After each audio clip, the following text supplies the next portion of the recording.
कुल्फी खालू रानी चाटे चाट के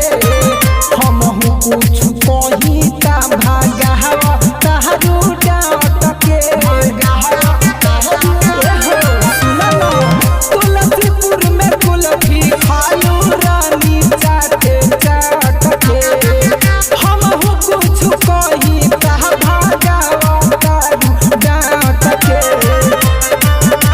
ढीले तोहरी पतरी कमरिया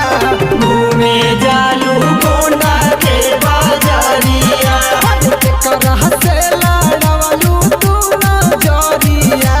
घूमे जालू सरस्वती बाजारिया।